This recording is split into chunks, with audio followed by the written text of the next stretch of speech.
or may bigyan ng how to term this positively, baka magalit yung mga Klay Thompson fan eh. It might be time na bigyan ng spot yung iba. Gets mo? Iangat, i-demote lang konti si Klay hanggang sa makuha niya ulit yung rhythm niya. Kasi talagang 1 out of 10 ba yun? Diba? Sa akin, Boss Pao, yun nga yung sinabi ko sa GC. About contract na yan, tsaka business. Ano, pinapapangit na yung laro? Hindi, alimbawa, Boss Pao, for example, syempre, sa technicalities na lang, kumbaga, kung gagalingan ko ng gagalingan sa GSW, i-score ako ng more than 20 points.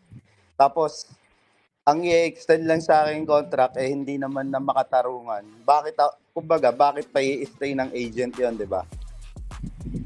Tapos... ano yun, bro?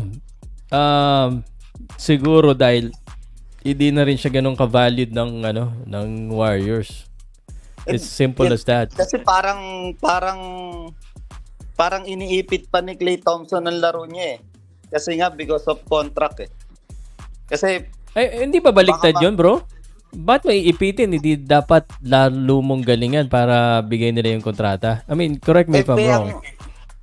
Pero ang ending, naghihintayan sila. 'Di ba?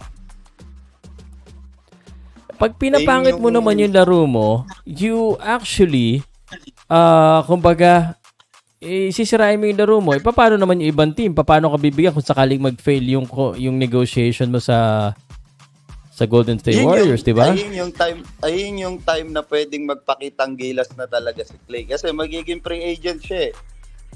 Siyempre may mga kukuha dyan na top teams na kailangan si Klay.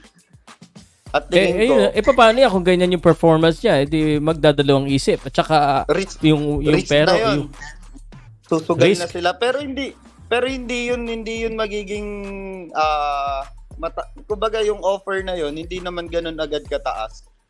Panigurado. Mahirap laruin ngayon si Klay Thompson kasi hindi mo talaga masabi. Bakit naging ganun na yung laro?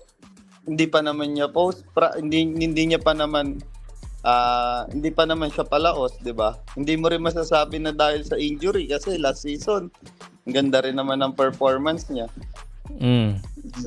So parang anong dahilan? Kasi kung pipiliin, for sure, kung sa GSW, kung pipiliin, stay si Andrew Wiggins o si Klay Thompson, baka piliin na nila si Wiggins eh. Pero sa nilalaro ngayon ni Wiggins, baka isang asset na yan for trade na rin eh. Kasi meron lumalabas na. Nandyan yung laro ngayon ni anong pangalan nun, yung point guard? Yung nag-step up ngayon, si Vicente ba yun? Hindi. Podiemetsky was something. Yun. Pero hindi ako naniniwala nag-ipit siya. Ang pangit naman ng strategy niya. Sisirain niya pa yung stats niya. Ayun yung nasa sitwasyon ngayon ni Klay. Ayun lang yung sa akin Kasi baka naiinip na rin siya sa contract. Bakit until now wala pa din? Kasi alam ko November yung expiration nun eh. Ayun yung mahirap. Sa akin, hindi naman siguro sa nag-iipit. Baka siguro iniisip lang niya yun. Iniisip niya yung kanyang future. Iniisip niya kung ano bang pwede mangyari. Which is probably naapektuhan yung laro niya. So, maybe... Kailangan niya nang mag-secure talaga. Maybe the Warriors needs to, kumbaga, secure his mind and peace of mind, kumbaga.